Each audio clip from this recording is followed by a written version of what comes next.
Now, the Ekiti State governorship election is just around the corner, and many people are going to come out to vote for their next governor-elect, who will emerge as the next governor of Ekiti State. Samuel Mashaye had a chat with Biodun Oyebanji, the governorship candidate of the All Progressives Congress. Let's watch this. Welcome to Breakfast Show.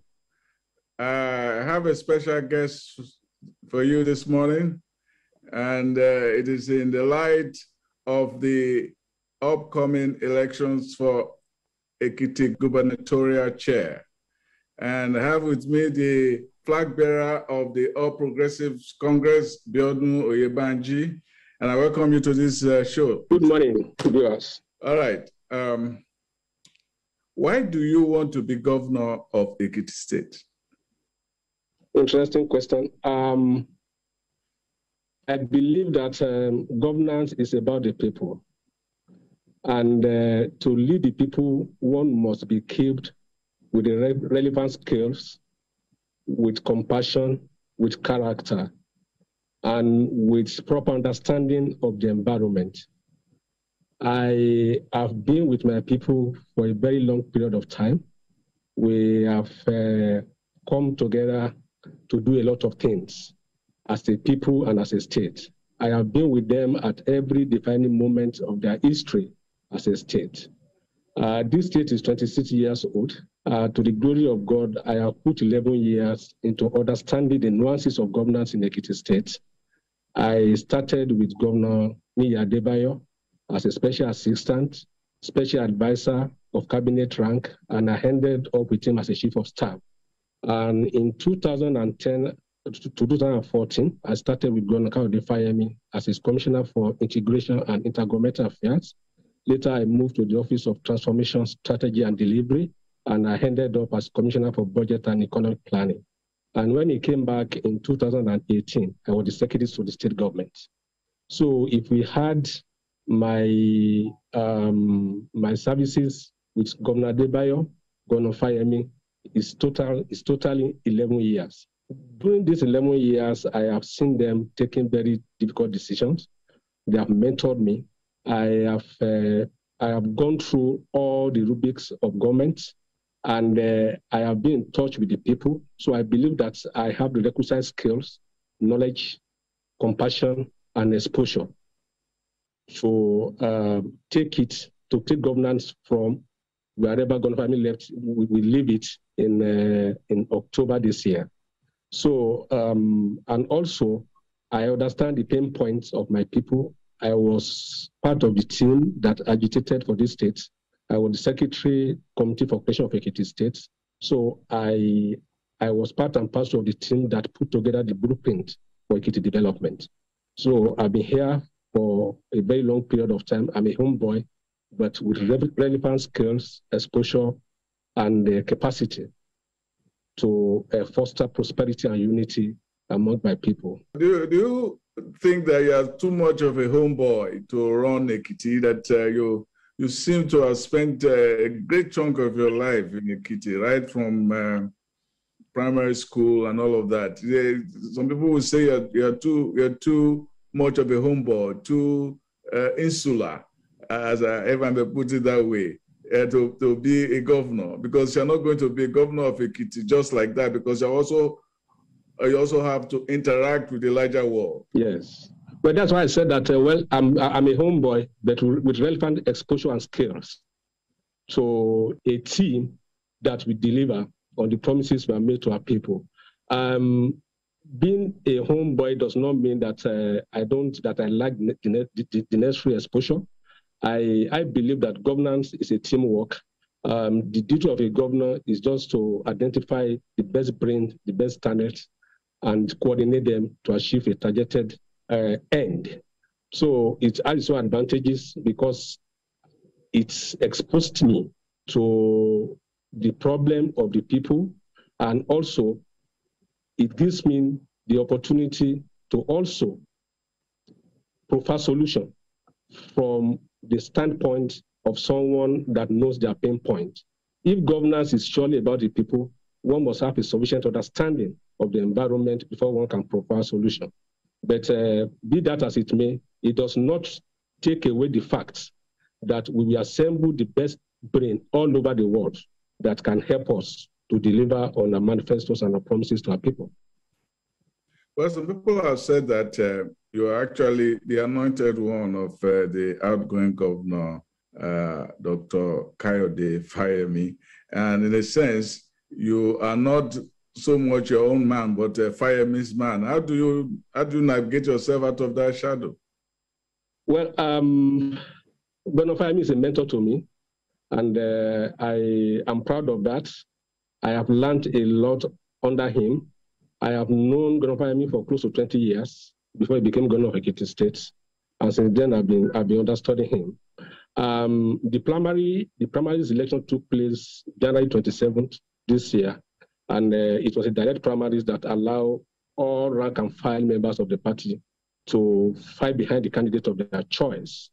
But because I worked with him for 20 years, I've been very close to him. So some people can come to the conclusion that maybe I'm his preference. But one thing I know is that he did not vote in that election. Party members voted, and the result was declared. But I will not shy away from the fact that he is my mentor. Well, the primaries was fraught with a lot of controversy, and some people were saying that in certain areas there were problems like Ijero. And one of the contestants, Dele Phillips, who was recently calling his people to support you because of the deep rancor. How do you find yourself going into a battle in which the house doesn't seem together? It seems divided against itself. Well, that is the nature of politics when people contest for different reasons, and when a party is in government and a party is popular, you attract a lot of people that want to occupy position. But I have met with Dele Phillips. He's a good brother of mine, and we have resolved it. In every contestation, there will be different perspectives and different views on the process. I think that we have put that behind us. He's ready to work with us, and he has started mobilizing for the party. A party as big as APC, we cannot rule out this kind of occurrences. But the beauty is that the party is also imbued with internal mechanism to resolve those issues. You will recall, sir, that during my own primaries, we have issues like this, but we have put it behind us. We have come together as a very strong family because everybody realized the fact that the party is bigger than each and any one of us. You have not really run for any election before. This is going to be your first time. Yes. Does it not give you some kind of fever? Well, not at all. I'm at peace with myself. I'm unperturbed. I've been a major actor in the electioneering in the state since the creation of Ekiti State, so I've not actually participated in running for an election. But the beauty of the fact is, for those that have gone this state, none of them ran for election before. They started from that point, and they did well. When Governor came, he now ran for election. He became governor. She came, he didn't run for election. He became governor. Governor came, he has now run for election. He became governor. Governor came, his first job was at the governorship. Yeah, does it make it easy because you'll be running on a structure that is already there, in what we call structure? Well, that is part of it. That is part of it. I will not deny that. We have structures in all the local government and in all the wards and in all the communities. And because I've been here for a long period of time, I'm connected with all the critical stakeholders in the state. So I'm not new to them. So they know me very well, and we've done transactions together before. How is your administration going to be different from all the other ones we've had? We had that we've seen a lot of drama in Ekiti history since it came in terms of governance. We had Fayose, and we had the story of Fayose and his stomach infrastructure, which became a national drama. We've seen the what might be called nanny state that was developed by your mentor now, Kayode Fayemi, and some people said it was actually divisive because it took care of some people, didn't take care of others, and it was actually a nanny for only one section of the Ekiti people and so on. And we've had the story of violence in Ekiti during the time of Idodi and the drama during the time of Oni and the struggle to get power. Ekiti has been fraught with a lot of drama for a small state like that. How are you sure you're going to cut a different path for Ekiti? Well, it's in our interest as a state and as a people to cut a different path. And my manifesto was unveiled in January, and is to make Ekiti prosperous for all. And we are campaigning on 6 pillars of job creation, human capital development, agricultural development, infrastructural development, art, culture and tourism, and good governance. These are the pillars upon which we intend to run our administration. This is the covenant that we have signed with Ekiti people, and that we are going to be deliberate in tweaking government policies towards achieving our pillars. And as a governor of Ekiti State, I'm going to be governor to all. I'm not going to be sectional. If you watch my campaign, I keep maintaining that this state belongs to all of us. A political party is just a vehicle for us to realize our individual aspirations and to also implement our policies for our people. And I campaign against violence, and I hope and I wish for an incident-free election. And my commitment is to ensure that everybody here prosper, that even the fact that you live in Ekiti State does not make you a second-class citizen. You must be able to at least fulfill your full and maximum potential. As a citizen of the state, government must create the enabling environment for businesses to thrive. We must secure our people. Our educational system also must prepare our students to be a global, a national, and a subnational player, and at the same time, without losing sight of our tradition and culture, and respect for traditional institutions, the elderly, the environment, and everything that will make life easy for our people. One thing that I'm going to do differently this time around is that we will ramp up feedback mechanism from our people.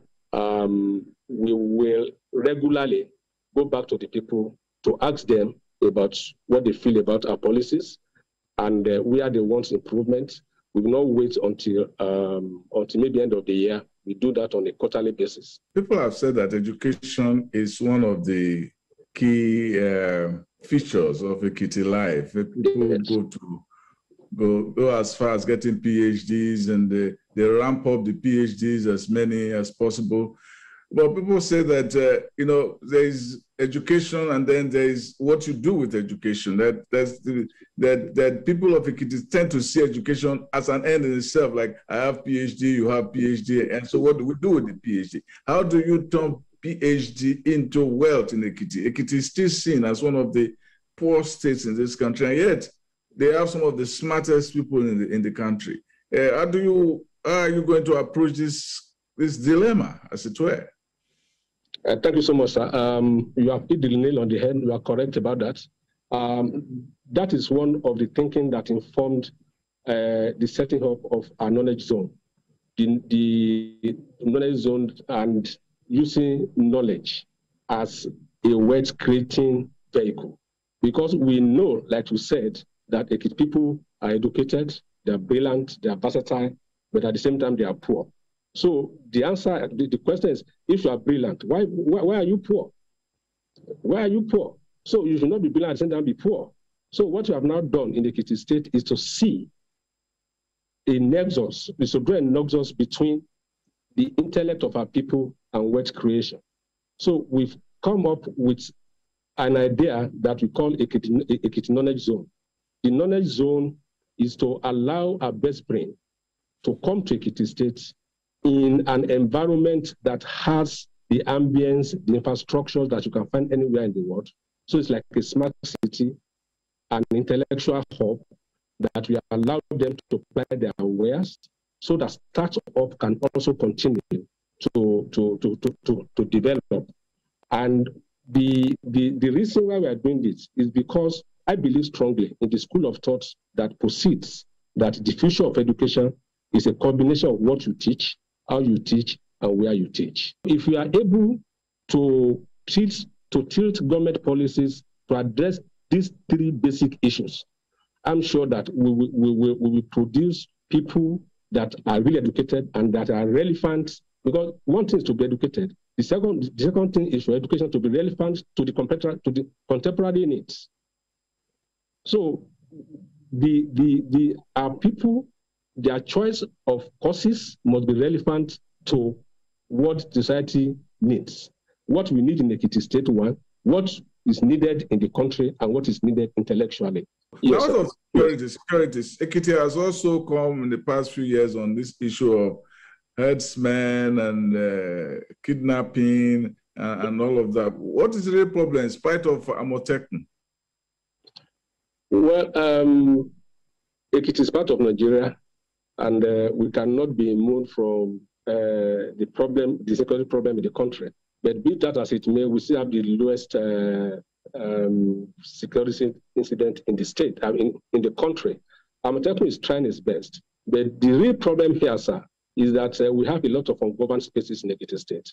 For Ekiti to be effectively policed, we need like 8,000 policemen. Presently, I'm not sure we have up to 3,000 policemen in Ekiti State. And then that leaves a lot of places vulnerable to attack.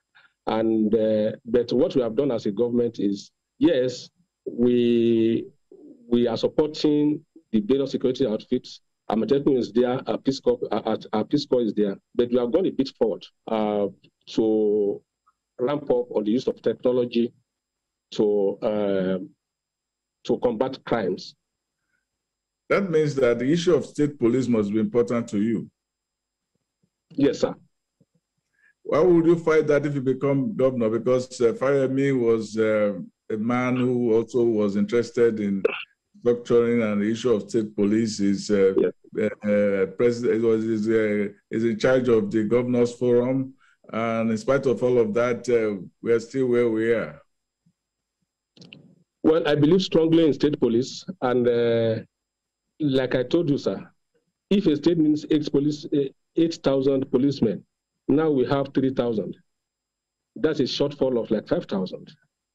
And you can't wait endlessly for the Police Service Commission to recruit and post policemen to your state. So any serious-minded government must defend its citizens.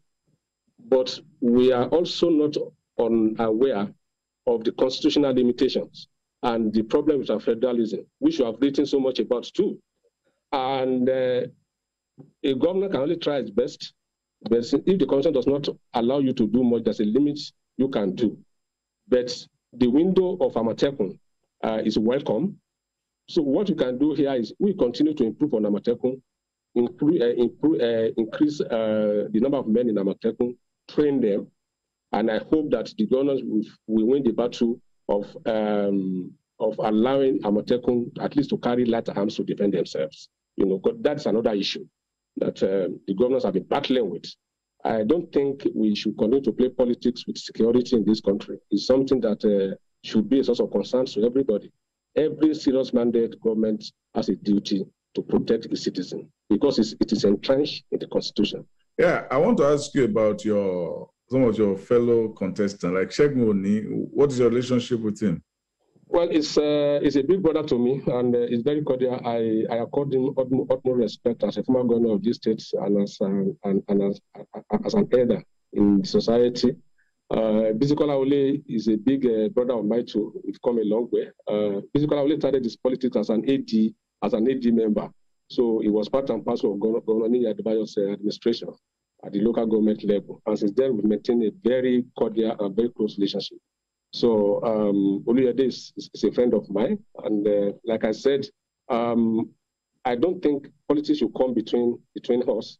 At the same time we meet, we interact, and I've tried to be civil, to be decorous in all my engagements, because I know that after June 18, we still have a relationship to maintain. That is my view. I have utmost respect and regard for all of them. Yeah, people say that that the electorate in Ekiti tends to be very discriminating, and also they tend to vote one way this time and they switch the other way the other time. We've seen it with Adebayo, we've seen it with Fayemi to Fayoshe to Fayemi again, and so on. Are you worried that this might be another way to say, okay, we had enough of APC for the past 4 years, now let's move to either SDP or PDP? I'm sure that Ekiti people are desirous of retaining APC in government because they have a candidate that knows them very well, a candidate that has been with them at every difficult time in the life of this state. Then we have a government that has performed creditably well, and they also realize the fact that the governance now is not a tea party, is not a walk in the park. The era of excess of crude, the era of bailout support, the era of like this from federal government has gone. That government requires someone that understands the nitty-gritty and the nuances of administration, someone that can do more with little, someone that is committed, that is compassionate, someone that understands their pain points, and that I'm not sure they will want to throw away the gains that has been achieved in the last 3 years. Well, it seems that the turnout in Ekiti has been getting low and low and low and low. Are you worried about this? Is it a matter of trying to get the much that you can get from the small? Well, I actually don't think, I don't think so. I don't think it's a problem peculiar to Ekiti alone. I think it's a national problem. And my own issue about that is political party has a lot to do with about mobilization and voters' education. You know, or maybe people are losing faith in democracy. I can't understand why.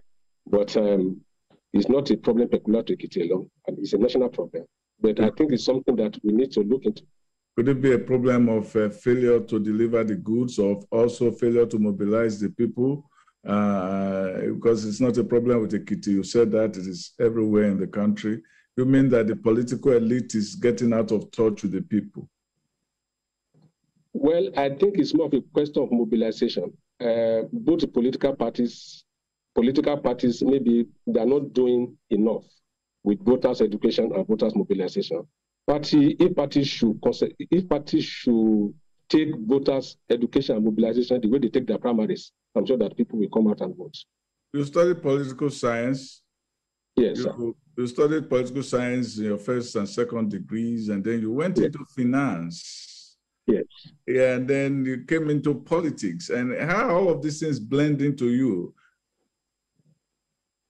Well, I see politics as service. People don't see me as a politician in the mode of a politician, you know, because yes, I went to the private sector. I left. I went into private. I resigned from the bank. I went into farming, and that's what I've been doing for up till now. You know, I have a successful farming business, and it's doing so well. So politics is just my own way of giving back to the society, and that is why you said that I'm not going to run for any election, because I see every assignment given to me as an opportunity to impact positively on the life of Ekiti people. And but what I've discovered, and I'm being frank with you here, is that our political space has to be open to it should be made attractive to people. You know that best brains in the country should come into the political space, because at the end of the day, governance is a serious business. It's a serious business that is too serious to be left in the hands of mediocres. You know, but the political space must be made attractive for decent people to play in. Thank you for shedding light on your candidacy and your vision on for Ekiti State. Thank you so much. Thank you for being on TVC Breakfast. Thank you so much. I'm very grateful.